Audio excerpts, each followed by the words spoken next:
बच्चों अपने पास पहले लिखो इनकम टैक्स एक्ट 2025। अब हम जो इसके अंदर सबसे पहली चीज पढ़ रहे हैं वो पढ़ रहे हैं टैक्स रेट्स। तो आप लिखो tax rates in case of individuals. कोई भी पर्सन जो इंडिविजुअल है, जैसे आप हो, मैं हूं, इंडिविजुअल कैपेसिटी में इनकम कमा रहे हैं सोल प्रोप्राइटर के तौर पर, बिजनेस करके, सैलरी से, हाउस प्रॉपर्टी से, तो जो हमारी इनकम आती है उसके ऊपर गवर्नमेंट टैक्स लेती है। वो हम लोग डिस्कस कर रहे हैं टैक्स रेट्स। उस टैक्स रेट को डिस्कशन करने से पहले आपको ये बताना चाहूंगा, गवर्नमेंट ने इन इंडिविजुअल्स जैसे आप हो, मैं हूं, हमें दो स्कीम ऑप्शन दे रखी है। ऐसा क्यों कर रखा है वो भी डिस्कस कर लेंगे, लेकिन अभी के लिए समझ लो इनकम टैक्स में एसएससी के पास, एसएससी का मतलब टैक्स पेयर, जिसकी हम कंप्यूटेशन कर रहे हैं वो इंडिविजुअल, उसके पास दो ऑप्शन होती हैं टैक्स पे करने के लिए, दो स्कीम होती हैं। तो एक बार हम उन दोनों स्कीम के बारे में लिखते हैं। तो आप एक बार लिखना बच्चों इंडिविजुअल के रिगार्डिंग, ऐसे लिखो इंडिविजुअल हैज ऑप्शन, और उसके अंदर दो लिख दो। पहले में लिख देना डिफॉल्ट टैक्स रिजाइन, और इसके नीचे लिख देना सेक्शन 202। देखो बच्चों, अगर मेरे से कोई पूछे ना कि डिफॉल्ट का मतलब क्या होता है, तो मैंने कहा जो चीज अपने आप हो जाएगी। जैसे फॉर एग्जांपल मैं अपना इनकम टैक्स रिटर्न, मतलब गवर्नमेंट को अपनी इनकम डिस्क्लोज कर रहा हूं, और वहां पर मैंने अपने आप चूज ही नहीं की कि मेरे को कौन सी ऑप्शन लेनी है, तो ऑटोमेटिकली वो कौन सी ऑप्शन चूज करके चलेंगे, डिफॉल्ट। समझ गए ना? डिफॉल्ट का मतलब है जो सीधा अपने आप एप्लीकेबल है, लेकिन सामने वाले के पास ऑप्शन भी है कि वो इसको ओप्ट आउट कर सकता है। दूसरी स्कीम को कहते हैं opt out scheme, opt out resign. आप रिजाइन बोलें, स्कीम बोलें, एक ही बात है। मतलब ये ओप्ट आउट सिस्टम है। इसको हम लोग एक और नाम बोल देते हैं ऑप्शनल स्कीम, ऑप्शनल रिजाइन।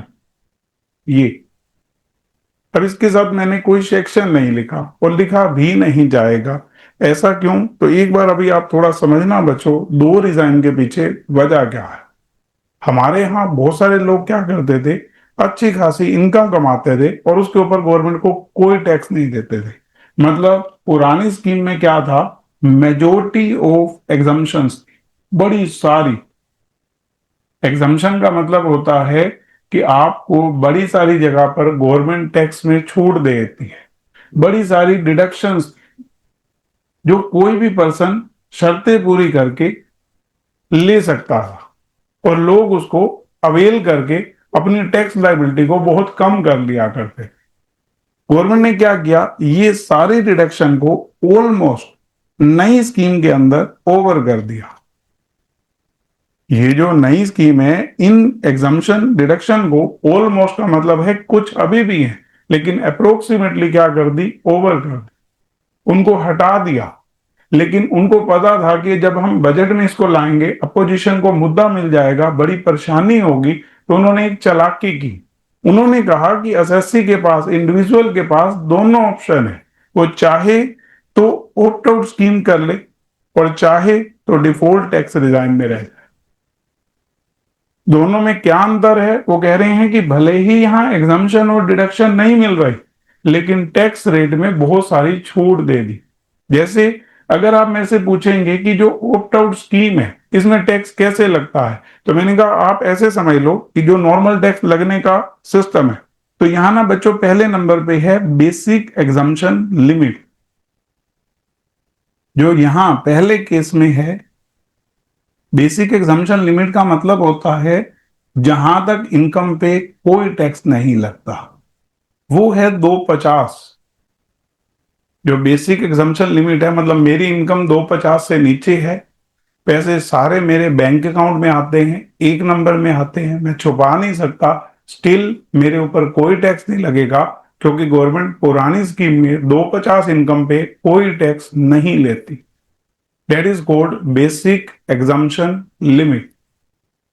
जो कि डिफॉल्ट टैक्स रिजाइम में गवर्नमेंट ने उसको बढ़ाकर बेसिक एग्जम्पशन लिमिट को कर दिया 4 लाख रुपए। अभी हम जब स्लैब रेट देखेंगे, स्लैब रेट का मतलब होता है टैक्स जैसे लगता है, वो भी आपको दिखेगा कि जो डिफॉल्ट टैक्स रिजाइम है उसमें रेट तो बड़े सही हैं as compare to opt out scheme. तो गवर्नमेंट कह रही है हम तो फायदे दे रहे हैं, हम तो चाहते ही यही हैं कि आप ऑप्ट आउट स्कीम लो ही ना, आप सिर्फ कौन सी स्कीम लो, डिफॉल्ट टैक्स रिजाइम।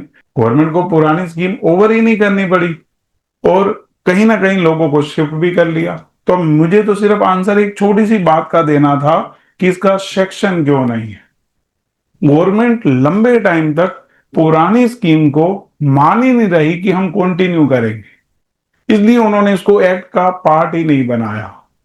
जो हमारा इनकम टैक्स एक्ट 2025 है उसमें ऑप्ट आउट स्कीम के लिए कोई प्रोविजन सीधे में नहीं दिया गया।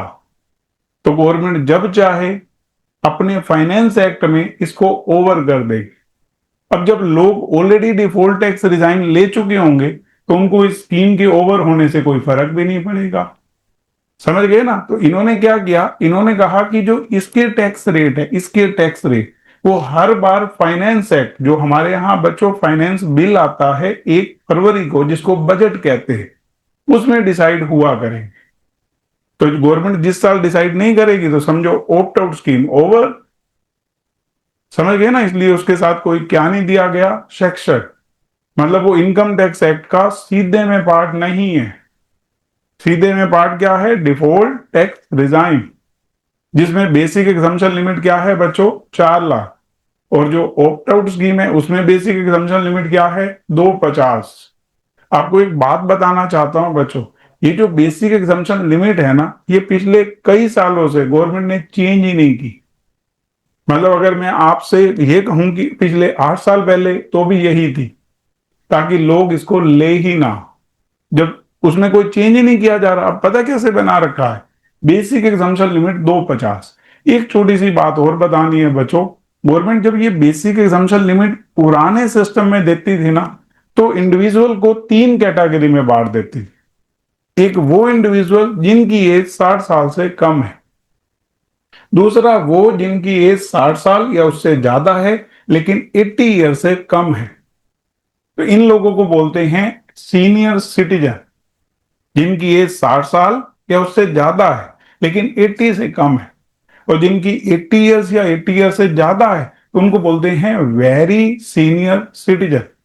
तो बेसिक एग्जम्पशन लिमिट कैसे बनाई गई थी कि जो नॉर्मल टैक्स पेयर है, जैसे आप हो मैं हूं, तो हम लोगों के लिए 2.5 लाख रुपए बेसिक एग्जम्पशन लिमिट है। लेकिन अगर यही वो पर्सन जिसकी एज 60 साल या उससे ऊपर है, उसके केस में इस लिमिट को गवर्नमेंट ने बढ़ाकर 3 लाख का रखा है। समझ गए? और जो लोगों की एज 80 ईयर्स या उससे ऊपर है, उनके केस में यही बेसिक एग्जम्पशन लिमिट 5 लाख रुपए है।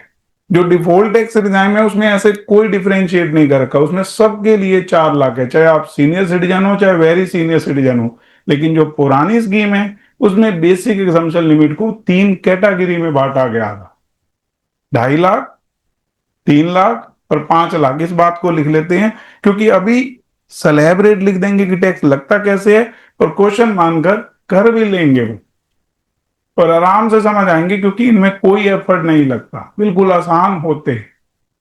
ठीक है ना? तो एक बार जस्ट मेरे साथ लिखना बच्चों, आप यहां लिखो बेसिक एग्जम्पशन लिमिट के लिए सबसे पहले 3 कैटेगरी में बांटना, इंडिविजुअल्स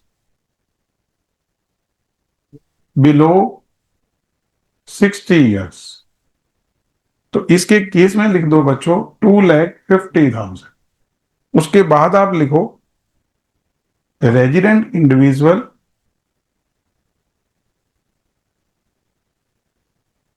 60 ईयर्स और मोर, और लिख देना बट लेस देन 80 ईयर्स। तो मैं ये बताना चाहूंगा बच्चों, इनको बोलते हैं रेजिडेंट सीनियर सिटीजन। जो लोग सीनियर सिटीजन हैं उनके केस में गवर्नमेंट ने कहा कि जो बेसिक एग्जम्पशन लिमिट है ना, वो 250 की जगह 3 लाख रुपए है। अभी समझते जाना, कोई प्रॉब्लम ही नहीं आएगी। और आपने में से कहा कि अगर किसी पर्सन की एज 80 ईयर्स या उससे ज्यादा हुई, तो मैंने कहा very senior citizen, resident individuals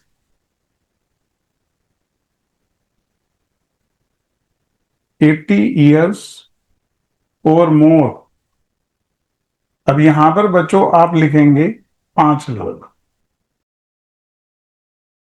मतलब आप सिंपली समझो 2.5 लाख, 3 लाख, 5 लाख। क्वेश्चन में कुछ नहीं कह रखा तो माना जाएगा इंडिविजुअल बिलो 60 ईयर्स। मतलब अगर क्वेश्चन में उसने एज दी नहीं तो हम क्या मानेंगे, बिलो 60 ईयर्स। अब यहां पर मुझे बताना क्या है बच्चों, हमारे यहां ना जो टैक्स लगता है उसको स्लैब रेट कहते हैं। चाहे वो ऑप्ट आउट स्कीम है और चाहे हमारी डिफॉल्ट टैक्स रिजाइन है, कोई फर्क ही नहीं पड़ता। स्लैब रेट, स्लैब रेट का मतलब क्या होता है अभी बताता हूं बच्चों। ये कहते हैं कि जो अभी ऊपर बेसिक एग्जम्पशन लिमिट लिखी है ना, अगर टोटल इनकम वहां तक है तो कोई टैक्स नहीं लगेगा किसी भी तरह का। तो यही लिखो, एप्लीकेबल जो स्लैब रेट है वो कैसे लगेगा, आप लिखो up to basic exemption limit. कि अगर किसी की इनकम बेसिक एग्जम्पशन लिमिट तक है तो उसका टैक्स तो आप सीधा बोलेंगे जीरो, कोई टैक्स नहीं बनेगा। फिर आप बोलेंगे कि अगर मान लो उसकी एग्जम्पशन लिमिट से ऊपर इनकम है, अबव एग्जम्पशन लिमिट ₹2.5 लाख, तो बच्चों आप बोलेंगे 5% टैक्स का रेट। तो मैं एक बार स्लैब रेट थोड़ा समझाने की कोशिश करूंगा बच्चों। मैं अपने आप को ही ले लेता हूं, मेरी एज बिलो 60 ईयर्स है और आपके सामने मैं पढ़ा रहा हूं, एकेडमी चलाता हूं, तो मेरी यहां से इनकम है। एक बार मैं जानबूझकर मान लेता हूं कि मेरी इनकम 4,50,000 रुपए है। तो मेरे से भी पूछे कि आपके ऊपर टैक्स कैसे लगेगा। मैंने कहा देखो, पहले जो 250 है up to basic exemption limit, उस पर कोई टैक्स नहीं लगेगा। और 2,50,000 से 450 के बीच की इनकम, मतलब अगले 2 लाख के ऊपर 5% से 10,000 टैक्स बनेगा। तो वो कहते हैं नहीं नहीं, 4.5 लाख पे नहीं लगना चाहिए 5%। मैंने कहा गवर्नमेंट ऐसे नहीं कह रही कि 2.5 लाख से ऊपर होते ही पूरी इनकम पे 5% लगेगा। गवर्नमेंट स्लैब रेट बनाकर बैठी है कि जो स्लैब में पहला बेसिक एग्जम्पशन लिमिट है उस अमाउंट पे तो टैक्स लगना ही नहीं है, उससे ऊपर जो अगली स्लैब में इनकम आई उसके ऊपर 5% लगेगा। अब आप कहेंगे कि सर आप कह रहे हो above basic exemption limit to 5 lakh, तो वेरी सीनियर सिटीजन के केस में तो बेसिक एग्जम्पशन लिमिट ही 5 लाख है। तो उसके केस में कोई टैक्स नहीं बनेगा। इनडायरेक्टली आप कह सकते हो कि उसकी 5 लाख तक की इनकम पे सीधे में कोई टैक्स नहीं बनेगा। और अगर कोई पर्सन सीनियर सिटीजन है, रेजिडेंट है, उसके केस में तो ये कहते हैं 3 लाख तक कोई टैक्स नहीं। जो 3 लाख रुपए है उस पर कोई टैक्स नहीं। अगले 2 लाख रुपए पर अगर उसकी इनकम 5 लाख है, तो जैसे 4.5 लाख है तो 1.5 लाख के ऊपर 5% से टैक्स बनेगा।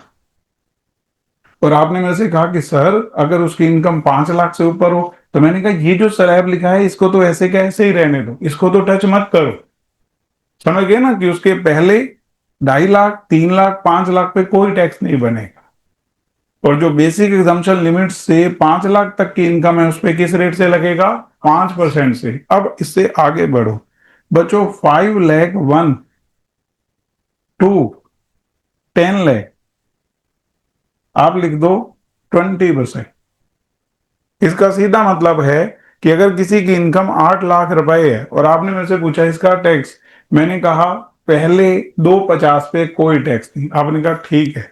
मैंने कहा अगले 250 पे 5%, कोई बच्चा 250 का 5% करेगा 12,500। और उसके बाद अगले 3 लाख पे, क्योंकि मैंने उसकी टोटल इनकम 8 लाख मानी है, अगले 3 लाख के ऊपर 20% से टैक्स बनेगा 60,000। तो 12,500 और 60,000, 72,500 वो उसका टैक्स बन जाएगा। समझ गए ना। और अब एक बार थोड़ा आगे बढ़ जाते हैं। मान लो आप कहते हो सर उसकी इनकम 10 लाख से भी ऊपर हो, तो यहां बच्चों समझना है अबू ₹10 लाख। जो 10 लाख से ऊपर वाली इनकम है उसके ऊपर जो टैक्स का रेट है वो 30% है। जैसे मान लो किसी की इनकम 12 लाख रुपए मान लेता हूं। हम तो बच्चों बड़े आसान तरीके से कर लेते हैं, आपसे मैं ऐसे कहूंगा कि ये पर्सन की एज बताओ, आपने कहा बिलो 60 ईयर्स, और 12 लाख इनकम बोल दी। अब 10 लाख से क्या बता दी ऊपर, तो रूल तो क्या कहता है, पहले 250 पे कोई टैक्स नहीं, मतलब बेसिक एग्जम्पशन लिमिट तक। 2,50,000 से ऊपर अप टू 5 लाख, मतलब अगले 250 पे 5% से 12,500, और 5 लाख 1 से 10 लाख, अगले 5 लाख की इनकम पर 20% से 1 लाख। तो मैंने वैसे ही पूछा कि आप 10 लाख पे टैक्स बता दोगे, आपने कहा 1,12,500। तो हम लोग सीधे में ऐसे ही करते हैं कि पहले 10 लाख पे 1,12,500, और अगले 2 लाख के ऊपर 30% से टैक्स, यानी कि 60,000 रुपए। इसलिए इसको स्लैब रेट बोलते हैं। समझ गए ना, अपने कन्वीनियंट के लिए हम लिख सकते हैं, अपने कन्वीनियंट के लिए, कि अगर किसी की इनकम 10 लाख से ऊपर हो, और आपने मेरे से कहा कि सर एक बार तीनों में बता सकते हो कैसे टैक्स लगेगा, मैंने कहा बिल्कुल। इंडिविजुअल बिलो 60 ईयर्स, यहां लिख रहा हूं 60 ईयर्स और मोर, बट लेस देन 80 ईयर्स, तो यहां लिख रहा हूं 80 ईयर्स और मोर। आप में से कोई बताएगा बच्चों, पहले 10 लाख पर फर्स्ट कैटेगरी में आपके हिसाब से कितना टैक्स बन रहा है? मैंने कहा 1,12,500। आप आराम से सोचो, पहले 250 पे कोई टैक्स नहीं, अगले 250 पे 5%, 12,500, और अगले 5 लाख पे 5,01,000 से 10 लाख की इनकम के ऊपर 1 लाख रुपए टैक्स बनता है, 5 लाख का 20%। अब एक बार अगर मेरे से कोई पूछे कि सर अगर उसी पर्सन की एज 60 साल या उससे ज्यादा हो और 80 से कम है, तो मैंने कहा यहाँ 1,10 बन जाए। अब 1,10 कैसे बनेगा, सुनना बच्चों ध्यान से। पहले 3 लाख पे कोई टैक्स नहीं, अगले 2 लाख पे बेसिक एग्जम्पशन लिमिट से 5 लाख की इनकम पर 5% से टैक्स लगना है। तो 3 लाख से 5 लाख की इनकम पर 2 लाख का डिफरेंस है, 2 लाख का 5% 10,000, और 5 लाख 1 से 10 लाख सब बराबर, सबके लिए सेम 1 लाख। तो टैक्स हो गया 1,10,000। और आपने कहा अगर उसी पर्सन की एज 80 ईयर्स या उससे ज्यादा हुई, तो 5 लाख तक कोई टैक्स नहीं, और 5 लाख से 10 लाख के ऊपर 1 लाख रुपए टैक्स बन जाएगा। तो आप ये समझकर चलो, जब हम बड़े क्वेश्चन करते हैं 10 लाख से ऊपर इनकम होती है, तो हम कभी भी स्लैब के चक्कर में पड़ते ही नहीं, हम सीधा बोलते हैं फर्स्ट 10 लाख इतने रुपए टैक्स। हम नहीं कर रहे, ये हमारा इंस्टीट्यूट करता है, क्योंकि वो इतनी देर थोड़ा लगवाएगा आपसे किसी भी तरह से। और आप कहेंगे कि 10 लाख से ऊपर इनकम, तो वो कहते हैं अब ऊपर वाली इनकम के ऊपर, अब वो 10 लाख, सबके केस में 30%। ये ये पहली और मेन बात आप सबने समझनी। अभी हम एक बार बात कर रहे हैं हमारी ओप्ट आउट स्कीम की, जिसमें ये हमारे टैक्स के रेट है। सिंपल वे में समझना है, कोई कंफ्यूजन नहीं, कोई कुछ नहीं। अब बच्चों डिफॉल्ट टैक्स रिजाइन में आ जाते हैं। इसके लिए सेक्शन 202 है, जो क्या कहता है सुनना। वो कहता है कि अगर आप इनकम कमा रहे हैं, आपकी एज कुछ भी हो, आप सबके लिए एक जैसा सिस्टम ही फॉलो होगा। इन्होंने डिफरेंशिएशन खत्म ही कर दिया, कोई अंतर ही नहीं। आप मुझे बोलेंगे एज इतनी है डिफॉल्ट टैक्स रिजाइन, मैंने नहीं सुना, मेरे को पता है टैक्स तो वैसे ही निकलना है। मतलब अब कोई फर्क नहीं पड़ता कि सामने वाले पर्सन की एज 84 साल है, 60 साल है, या 25 साल है, टैक्स कंप्यूटेशन सेम मैनर में होगा। उन्होंने सिंप्लीफाइड पे ज्यादा ध्यान दिया ना, कि ये क्या सिस्टम बनता है, पहले चेक करो, कोई लेना देना नहीं, सीधा सबके लिए एक। तो बेसिक एग्जाम्पशन लिमिट क्या बना रखी है बच्चों, 4 लाख। तो टैक्स के रेट भी उतने ही सिंपल कर रखे हैं, लेकिन उसको स्लैब में बड़ा सारा बांट रखा है। तो एक बार जैसे जैसे बोलूंगा समझते जाना, सारी कंप्यूटेशन दिमाग में करेंगे। अप टू ₹4 लाख, मतलब इसमें मेरे को ऐसे लिखना नहीं पड़ा, up to basic exemption limit, क्योंकि सबके लिए सेम है। तो यहां लिख दो बच्चों नील, कोई टैक्स नहीं लगेगा। अब आप लिखो 4,01,000 से 8 लाख की इनकम पर टैक्स लगेगा 5%, और 8,01,000 से 12 लाख की इनकम पर टैक्स लगेगा 10% से। 12,01,000 से 16 लाख की इनकम पे टैक्स लगेगा 15%। 16 लाख 1 से 20 लाख की इनकम पे टैक्स लगेगा 20%। 20 लाख 1 से 24 लाख की इनकम पे टैक्स लगेगा 25%। और 24 लाख से ऊपर इनकम के ऊपर जो टैक्स है वो लगेगा 30%। एक बार आप अपने पास नोट डाउन, इसके क्वेश्चन बड़ी आसानी से हो जाते हैं, कोई प्रॉब्लम ही नहीं आती। मेनली पहले बच्चे को याद रखना होता है, क्योंकि अभी तो हम आपको अलग तरीके से भी याद रखा देंगे। जैसे मैंने वहां पहले 10 लाख बोला है ना, हम यहाँ पहले 24 लाख पे बोलते हैं, बशर्ते इनकम 24 लाख से ज्यादा हो, ताकि बच्चा जल्दी से कंप्यूट कर सके। अब सेलेब्रेट का पता है क्या यूज है? मान लो एक पर्सन की इनकम 25 लाख रुपए है, तो 24 लाख से ऊपर है, तो ये नहीं है कि 25 लाख का 30% लगे।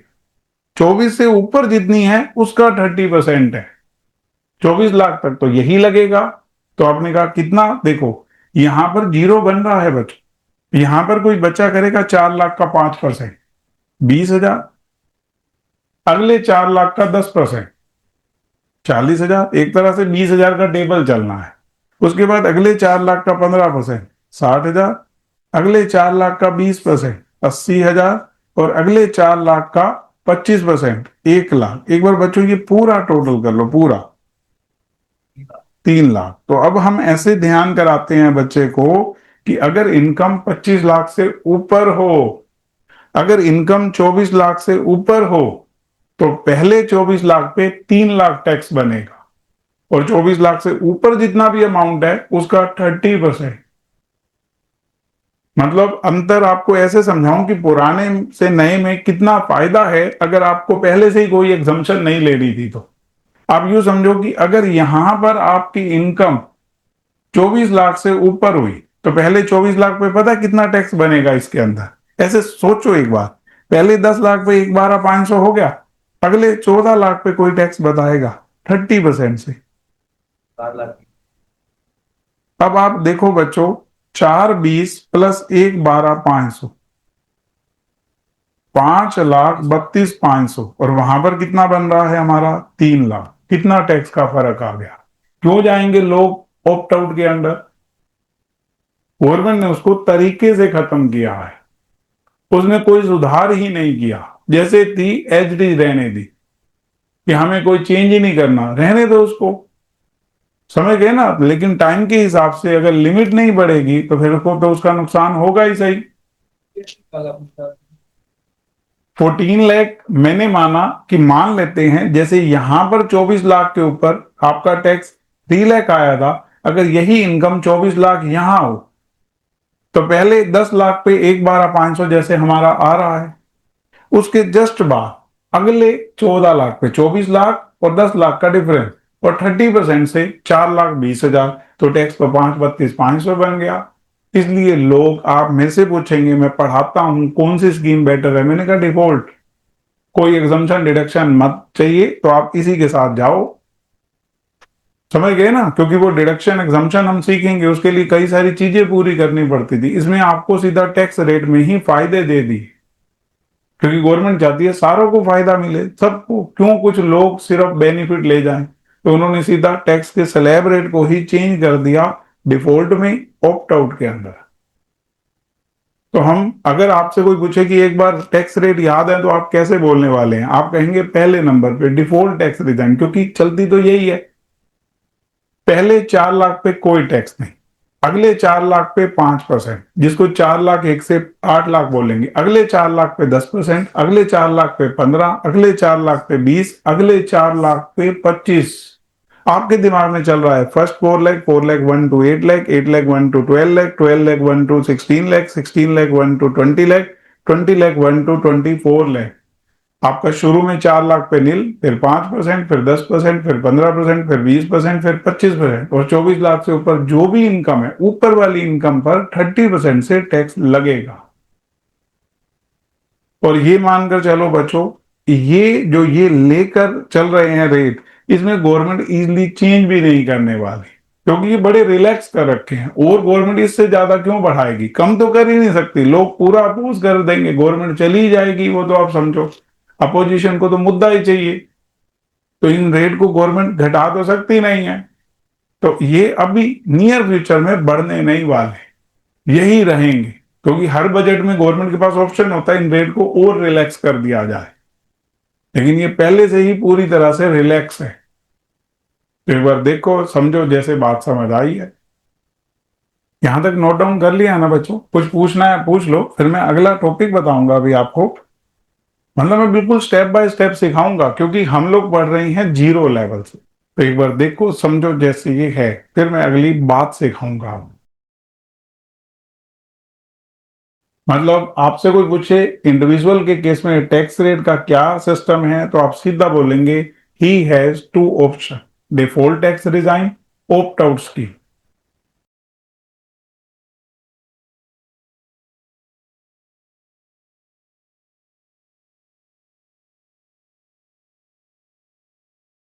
देखो बच्चों, मुझे इसके साथ एक छोटी सी बात ऐड करनी है।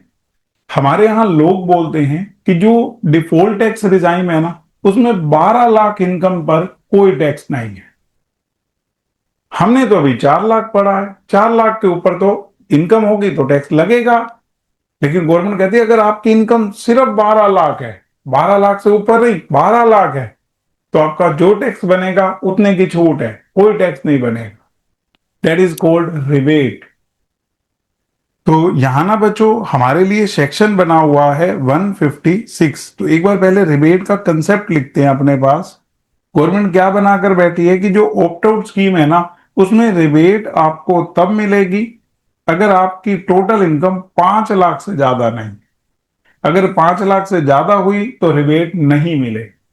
मतलब लिमिटेड लोगों को क्या मिलेगा फायदा, मान लो आपकी इनकम 6 लाख है, 7 लाख है, 8 लाख है, तो आपको कोई रिबेट नहीं मिलेगी। लेकिन अगर 5 लाख है, ऑप्ट आउट स्कीम है, तो आपको रिबेट मिले। थोड़ा समझना है, अभी मैं लिखूंगा भी इस लैंग्वेज में कि आपको समझ आ जाएगा कैसे है। तो बच्चों एक बार आप पहले समझना, आप इसके अंदर लिखो सेक्शन 156। तीन है बच्चों इसके सब सेक्शन, जब मैं ये ब्रैकेट लगाकर यूज करूंगा तो मतलब ये सब सेक्शन है। तो आप यहां पर लिखो rebate under the opt out scheme.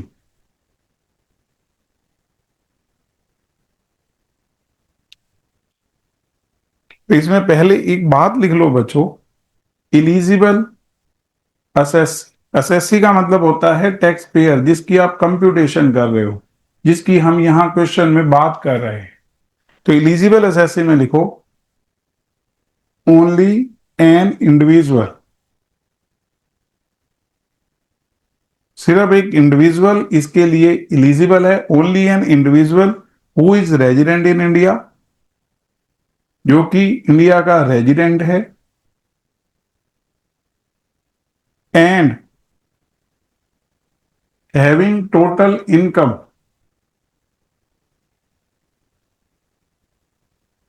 Not more than ₹5 lakh, और जिसकी टोटल इनकम 5 लाख से ज्यादा नहीं है। Only an individual who is resident in India and having total income not more than 5 lakh. मतलब अगर आपकी इनकम 3 लाख, 3.5 लाख, 4 लाख है, तो जो टैक्स बनेगा उतने की ही क्या मिल जाएगी, रिबेट। तो एक बार अब आप रिबेट को समझना ध्यान से आगे। आप यहां पर बच्चों अगली चीज समझो, अमाउंट ऑफ रिबेट। ये तो इलिजिबल असेसी हो गया, कितने की रिबेट मिलेगी। तो यहां पर आपको सिंपली लिखना है 100% ऑफ इनकम टैक्स पेएबल। जितना टैक्स बना है उसका 100%, या ₹12,500, विच एवर इज लेस। अगर टैक्स कम बना है तो टैक्स के रिगार्डिंग रिबेट मिल जाएगी। ज्यादा से ज्यादा कितने की मिल सकती है, 12,500। जब 2.5 लाख से 5 लाख की इनकम पर बन ही 12,500 हो सकता है, तो गवर्नमेंट 12,500 से ऊपर की क्यों रिबेट दे। तो उन्होंने यही कहा कि जितना आपका टैक्स बनता है या 12,500, दोनों में से जो कम है उतने की क्या मिल जाएगी, रिबेट। तो आप सीधे में कह सकते हो कि अगर किसी की इनकम 5 लाख तक है तो उसकी कोई टैक्स लाइबिलिटी नहीं आएगी। तो आप यहां लिख दो 10 where total income does not exceed ₹5 lakh. अगर मान लो किसी की टोटल इनकम 5 लाख से ज्यादा नहीं है, द टैक्स लाइबिलिटी बिकम्स नील। उस बंदे की जो टैक्स लाइबिलिटी है वो जीरो हो जाएगी। सब्जेक्ट टू, अब सब्जेक्ट टू का मतलब होता है शर्त है, tax computed under the normal slab rates, कि टैक्स जो है वो स्लैब रेट से कैलकुलेट हुआ है। तो मतलब जैसे मैंने ऐसे समझाना है कि अगर मान लो किसी इनकम पर फ्लैट रेट से टैक्स लगता है तो उसकी यहां बात नहीं हो रही, यहां स्लैब रेट से अगर आपकी इनकम 5 लाख तक है तो 5 लाख तक टैक्स बनेगा ही कितना, मैंने कहा 12,500। आप देखो ना बच्चों, अगर एक पर्सन की एज 60 साल से ऊपर है तो उसके केस में तो टैक्स ज्यादा से ज्यादा 10,000 बन सकता है, क्योंकि 3 लाख से 5 लाख की इनकम पर कितना टैक्स बनेगा, 10,000। तो इसलिए उन्होंने 12,500 लिख दिया कि 12,500 से तो टैक्स ज्यादा बनेगा ही नहीं। एक दो एग्जाम्पल लेते हैं, आपको पूरी बात समझ आ जाएगी सिर्फ रिबेट के पॉइंट ऑफ व्यू से। तो एक बार अपने पास लिखो एग्जाम्पल 1। हम सिर्फ यहां रिबेट का अमाउंट डिस्कस करेंगे, टैक्स कंप्यूट करना सीखेंगे बच्चों आगे। ये तो रेट समझ रहे हैं ना, तो अभी बड़े सारे क्वेश्चन करेंगे जिससे ऑटोमेटिकली आपको आ जाएगा। तो आप यहां पर सिर्फ लिखो टोटल इनकम। ये जो टोटल इनकम है बच्चों वो 4,80,000 है। तो मेरे से कोई पूछे कि एक बार आप बताओगे रिबेट का अमाउंट कितना होगा, तो मैंने कहा पहले मेरे को इसके ऊपर इनकम टैक्स तो बता कितना बनेगा। तो एक बार कोई भी बच्चा बताना इनकम टैक्स बिना कहे एज माननी है 60 साल से कम है। तो आप में से कोई भी बच्चा बताओ 4,80,000 अगर आपकी इनकम है कितना टैक्स बनेगा। तो मैंने कहा पहले 2 लाख पे कोई टैक्स नहीं, 11,500। कैसे कैलकुलेट किया, 5% ऑफ 2,30,000। अब बच्चों ये 11,500 रुपए इनकम टैक्स है। आपने मेरे से कहा रिबेट, मैंने कहा 12,500 या 11,500 दोनों में से जो भी कम हो, तो लिखो रिबेट अंडर सेक्शन 156(1). आप लिखो लोअर ऑफ दोनों में से जो कम है। पहला एक्चुअल टैक्स जो आपका अभी आया है कंप्यूटेड 11,500, और या फिर 12,500 जो कि यहां मैक्सिमम लिमिट है। तो रिबेट कितने की मिल जाएगी बच्चों, 11,500। मैं वैसे ही पूछ रहा हूं कि इसका टैक्स कितना बनेगा। आप कहेंगे टैक्स जीरो, टैक्स पेएबल नील। ये लेकिन अगर आप मुझे कहते हो कि सर किसी की इनकम 5 लाख से ऊपर है, एग्जाम्पल सेकंड लिखो बच्चों। सिर्फ अभी रिबेट के पॉइंट ऑफ व्यू से बता रहा हूं, मैं टैक्स कंप्यूट नहीं कर रहा। टोटल इनकम 5,20,000 मैंने मान ली। अब आपने मेरे से पूछा रिबेट, मैंने कहा नहीं कोई रिबेट नहीं, सिंस इनकम एक्सीड्स ₹5 लाख। सो रिबेट, जो रिबेट है वो बच्चों जीरो हो जाएगी। ऐसे, क्योंकि जब भी क्वेश्चन टैक्स वाले करने पड़ते हैं तो सब सिखाकर करना पड़ता है। तो पहले रिबेट सीखी जाती है। एक अभी एक चीज और बची है, हेल्थ एंड एजुकेशन सेस, फिर जाकर क्वेश्चन हो पाएंगे। तो पहले हमें स्लैब रेट सीखने होते हैं, फिर रिबेट सीखनी होती है, और फिर एक और चीज सीखेंगे हेल्थ एंड एजुकेशन सेस, फिर क्वेश्चन कर पाते हैं। तो रिबेट का अमाउंट जब भी निकालना हो ऑप्ट आउट स्कीम है तो उसमें बड़ा सिंपल सा कंसेप्ट है, क्या 5 लाख तक इनकम है तो जो टैक्स बना, या 12,500 दोनों में से जो भी कम है उतने की रिबेट बन जाएगी। तो आपने कहा अगर उतने की रिबेट बन जाएगी जितना टैक्स है तो टैक्स तो जीरो ही हो जाएगा। तो वही तो कह रही है गवर्नमेंट की पहले 5 लाख तक की इनकम पे कोई टैक्स नहीं ले रही, लेकिन अगर 5 लाख से ऊपर है तो फिर रिबेट नहीं है, फिर तो 2.5 लाख से शुरू करो, 3 लाख से शुरू करो। ऐसे करके अंतर समझना है कि बेनिफिट लिमिटेड लोगों को दिया, सबको नहीं दिया। एक बार देख लो बच्चों, समझ लो इस अकॉर्डिंग।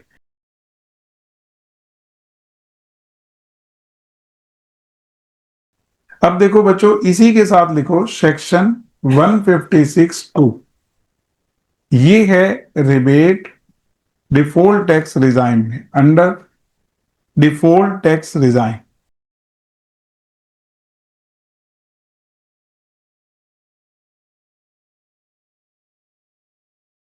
अगर आप देखो बच्चों, तो जब डिफॉल्ट टैक्स रिजाइम में टैक्स रेट की बात की थी ना हमने, तो वहां पर ना डिफॉल्ट टैक्स रिजाइम के साथ सेक्शन लिखा था 202।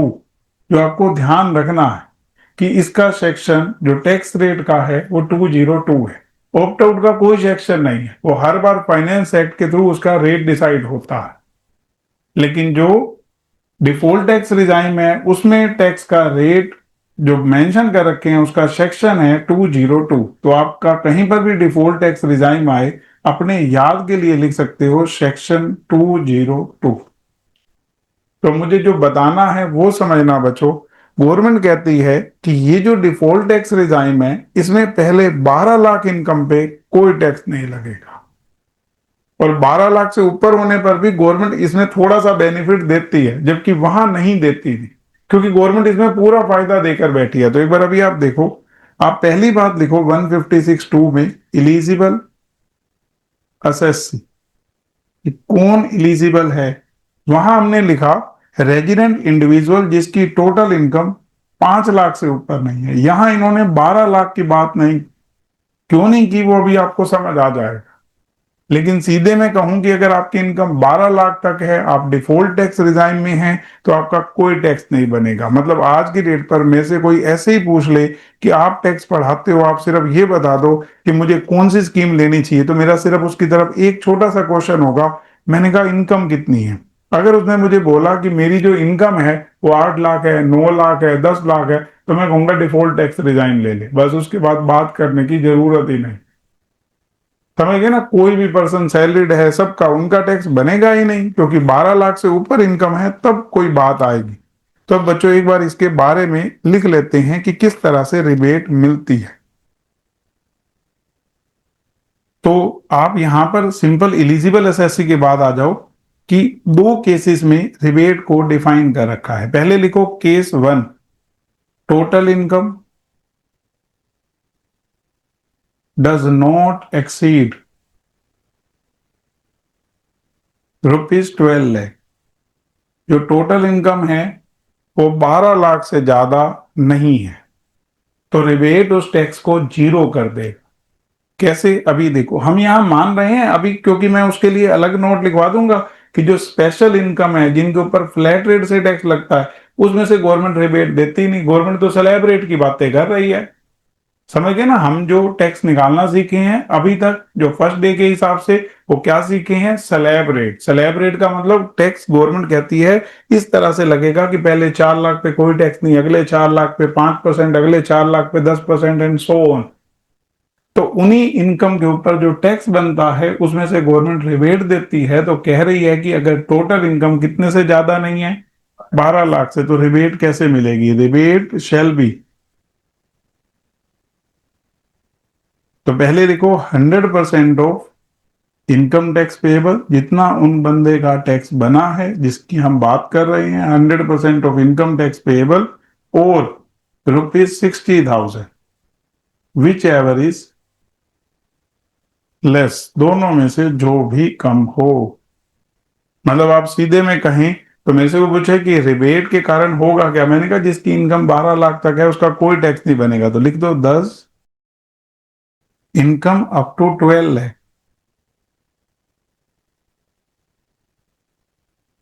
Can result nil tax liability.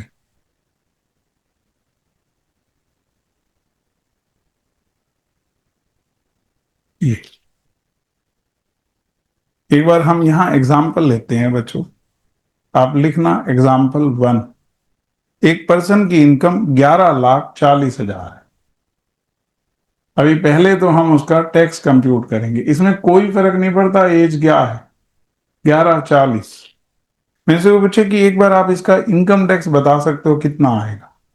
बच्चों मैं ना अपने लिए लिख लेता हूं, पहले नील 4 लाख पे, अगले 4 लाख पे 5% से 20,000, और एक बार बच्चों 8 लाख से 1140 कितनी इनकम हो गई?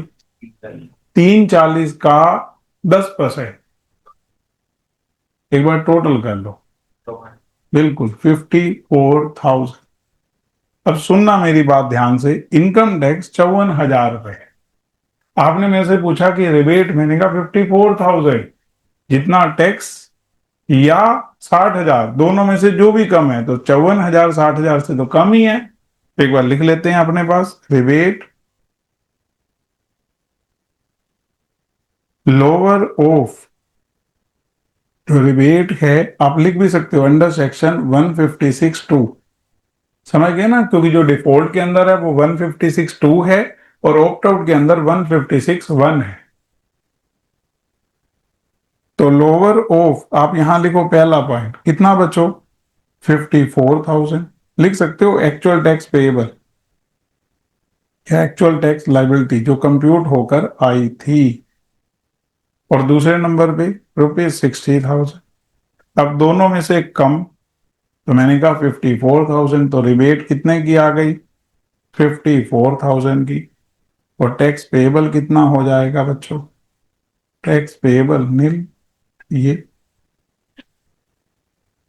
देखो समझो, अगर टोटल इनकम एग्जैक्ट 12 लाख हो, टोटल इनकम एक बार मान लेते हैं बच्चों की पूरी 12 लाख है।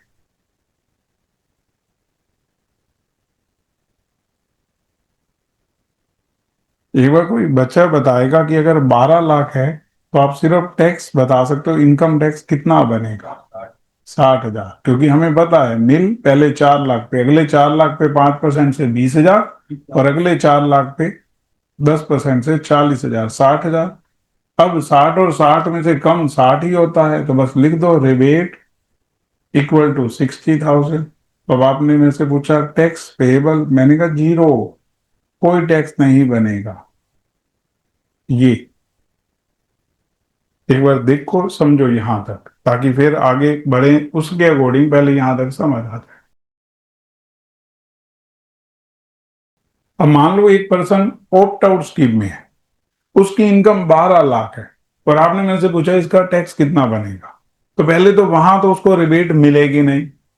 पहले 10 लाख की इनकम के ऊपर 1,12,500, बाद में आप रफली कर पाएंगे, कुछ लगेगा ही नहीं। पहले 10 लाख 1,12,500, और अगले 2 लाख के ऊपर 30% से 60,000 रुपए। एक बार 1,12,500 में 60,000 ऐड कर दो और इधर जीरो।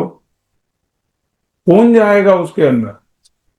समझ गए ना, वो एग्जाम्पशन लेना आसान नहीं होता था, डिडक्शन लेना आसान नहीं होता था। आपको डिडक्शन लेनी है टीसी की, तो कहेंगे पहले लाइफ इंश्योरेंस प्रीमियम पे करो, तो लाइफ इंश्योरेंस की पॉलिसी लेनी पड़ी ना। मतलब ऐसे नहीं है वो शर्तें पूरी करके बेनिफिट मिलता था, ये गवर्नमेंट ने सबके लिए बेनिफिट दे दिया। बताओ समझ आया? तो मैं सेकंड नहीं कराना चाहता, इतना एक दिन के हिसाब से बहुत है। एक बार जस्ट रिकॉल कराना चाहूंगा। देखो बच्चों, अगर आपसे कोई पूछे tax rate in case of individual, तो आपका पहला क्वेश्चन होगा कि डिफॉल्ट टैक्स रिजाइन या ऑप्ट आउट रिजाइन। अगर वो ऑप्ट आउट रिजाइन कह रहा है तो उसके केस में आपको पहले बताना है कि बेसिक एग्जम्पशन लिमिट है 2,50,000। हालांकि कहेंगे कि एज के हिसाब से ये वेरी करती है। अगर उस इंडिविजुअल की एज 60 साल या उससे ज्यादा है लेकिन 80 साल से ज्यादा नहीं है, then he will be called senior citizen. तो उसके केस में बेसिक एग्जम्पशन लिमिट 3 लाख हो जाएगी। और इसके अलावा एक पर्सन जिसकी एज 80 ईयर्स या उससे ज्यादा है, तो उनको बोला जाता है वेरी सीनियर सिटीजन। उनके केस में बेसिक एग्जम्पशन लिमिट 5 लाख हो जाएगी। अब थोड़ा सा आगे बढ़ जाते हैं। ये कहते हैं टैक्स कैसे लगेगा। ये कहते हैं कि up to basic exemption limit, अगर आपकी इनकम बेसिक एग्जम्पशन लिमिट तक है तो कोई टैक्स नहीं। बेसिक एग्जम्पशन लिमिट से 5 लाख तक की इनकम पर, मतलब above exemption limit to 5 lakh, tax 5% से लगेगा। और 5 लाख 1 to 10 लाख, ये कहते हैं टैक्स 20% लगेगा। और अगर आप मेरे से कहेंगे कि 10 लाख से ऊपर, मैंने कहा 10 लाख से ऊपर इनकम पर 30% से टैक्स लगेगा। इसलिए अगर हम देखें तो हम इसको कैटेगराइज कर सकते हैं कि individual below 60 years, individual 60 years या ऊपर की हैं लेकिन 80 से कम है, और तीसरा 80 ईयर्स या उससे ज्यादा की है। तो उसमें ऐसे कह सकते हो, पहले 10 लाख पे यहाँ 1,12,500। क्यों 1,12,500 बना? क्योंकि पहले 10 लाख के ऊपर टैक्स कैसे निकालोगे? मैंने कहा अगर नॉर्मल 60 साल से कम वाला है तो पहले 2.5 लाख पे 0, अगले 2.5 लाख पे 12,500 और अगले 5 लाख पे 20% से 1 लाख। और आपने कहा कि अगर सीनियर सिटीजन है तो मैंने कहा पहले 3 लाख पे 0, 3 लाख से 5 लाख, 2 लाख की इनकम पर 5% 10,000 और 5 लाख 1 से 10 लाख की इनकम पर 20% से 1 लाख, 1 लाख 10,000। और आपने कहा अगर वेरी सीनियर सिटीजन हो, मैंने कहा पहले 5 लाख तक 0 और अगले 5 लाख पे 20% से 1 लाख टैक्स।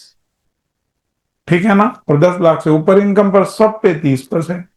लेकिन जब ये डिफॉल्ट टैक्स रिजाइन लाए, इन्होंने एज का झंझट ही ओवर किया। कहते हैं पहले बेसिक एग्जम्पशन लिमिट 4 लाख है, 4 लाख पहले इनकम पे कोई टैक्स नहीं, 4 लाख 1 से 8 लाख की इनकम के ऊपर टैक्स लगेगा 5% से, 8 लाख 1 से 12 लाख की इनकम के ऊपर टैक्स लगेगा 10% से, 12 लाख 1 से 16 लाख की इनकम पर टैक्स लगेगा 15% से, 16 लाख 1 से 20 लाख की इनकम पर टैक्स लगेगा 20% से, 20 लाख 1 से 24 लाख की इनकम पर टैक्स लगेगा 25% से और 24 लाख से ऊपर इनकम पर टैक्स लगेगा 30% से। तो हम बच्चे को ऐसे कहते हैं कि पहले अगर 24 लाख से ऊपर इनकम होना तो पहले 24 लाख पे याद कर ले 3 लाख और उससे ऊपर जो भी है उस पर 30%। आसान याद रखने का वे ढूंढना है। टैक्स तो आपका कम डिफॉल्ट टैक्स रिजाइन में ही बनेगा। अब इसके बाद अगली चीज हमने पढ़ी रिबेट। अब बच्चों रिबेट का कंसेप्ट ऐसे समझ लो कि जो रिबेट है वो सेक्शन 156 है। उसमें सबसे पहले 1 में लिख रखा है rebate under opt out scheme, कि जो पर्सन डिफॉल्ट टैक्स रिजाइन से शिफ्ट आउट कर रहा है, ऑप्ट कर रहा है कि मेरे को नहीं लेनी ये, तो उनके केस में गवर्नमेंट कहती है कि पहले इलिजिबिलिटी समझ लो। इलिजिबल कौन है? सिर्फ वो इंडिविजुअल जिनकी टोटल इनकम 5 लाख से ज्यादा नहीं है और वो रेजिडेंट है इंडिया के। सिर्फ इंडिविजुअल के लिए है ये रिबेट, और किसी के लिए नहीं होती। इंडिविजुअल जो कि इंडिया के रेजिडेंट हैं और लास्ट चीज जिनकी टोटल इनकम कितने से ज्यादा नहीं है? 5 लाख से। अब अगली चीज की रिबेट का अमाउंट कितना है, तो वो कहते हैं रिबेट का अमाउंट है जितना टैक्स बना है उस पर्सन का या 12,500, दोनों में से जो भी कम है। तो इसका मतलब सीधे में कह सकते हैं कि अगर किसी की इनकम 5 लाख तक है तो उसका कोई टैक्स नहीं बनेगा। अब थोड़ा आगे बढ़ते हैं बच्चों। एग्जाम्पल लिए हमने कि मान लिया टोटल इनकम है 480, तो इनकम टैक्स कितना बनेगा? तो पहले 2.5 पे कोई टैक्स नहीं, अगले 230 पर, क्योंकि 250 1 से 480, 230 पर 5% से 11,500। अब क्योंकि ये अमाउंट 12,500 से कम है तो वो कहते हैं 11,500 और 12,500 दोनों में से जो कम उतने की रिबेट, 11,500 की रिबेट। 11,500 टैक्स था, 11,500 रिबेट थी, तो टैक्स पेबल क्या हो गया? 0। अब आगे एग्जाम्पल सेकंड पे, मान लेते हैं इस पर्सन की इनकम 5,20,000 है। आपने मेरे से पूछा रिबेट, मैंने कहा कुछ कंप्यूट करने की जरूरत नहीं है, रिबेट तो मिलनी ही नहीं है क्योंकि इनकम 5 लाख से क्या हो गई? ज्यादा हो गई। मतलब ऑप्ट आउट स्कीम में क्या होता था कि आपकी इनकम 5,01,000 हो गई, फंस गए, रिबेट तो मिलनी ही नहीं है। अब आ गए हम सेक्शन 156(2) में, rebate under default tax resign. Default tax resign का अपना टैक्स रेट का सेक्शन है 202। तो अब मुझे क्या बताना है बच्चों? सबसे पहले इलिजिबल एसएससी, रेजिडेंट इंडिविजुअल, वो इलिजिबल है। अब अगली बात, केस 1 टोटल इनकम 12 लाख से ज्यादा नहीं है, तो कहते हैं रिबेट कितनी होगी? जितना टैक्स है, मतलब उसका 100% और ₹60,000 विच एवर इज लेस। इसका मतलब इनकम 12 लाख तक है तो कोई टैक्स नहीं बनेगा। तो हमने दो एग्जांपल लिए। पहला कि मान लिया टोटल इनकम 11,40 है, आपने कहा टैक्स कितना बनेगा? पहले 4 लाख पे 0, अगले 4 लाख पे 5% से 20,000 और उसके बाद अगले 340 पर 10% से 34,000। 20 और 34 कितना टैक्स बन गया? 54। अब 60 से कम है तो 54,000 की क्या मिल जाएगी? रिबेट। और दूसरा केस, आपने मेरे से कहा टोटल इनकम 12 लाख है, तो मैंने कहा तो भी रिबेट 60,000 आ जाएगी। क्यों? क्योंकि इनकम टैक्स नील प्लस 20 प्लस 40 60, रिबेट 60 और 60 में से कम 60 ही होता है, तो टैक्स पेएबल 0। तो एक बार तो बच्चों इतना, कल आगे बढ़ जाएंगे।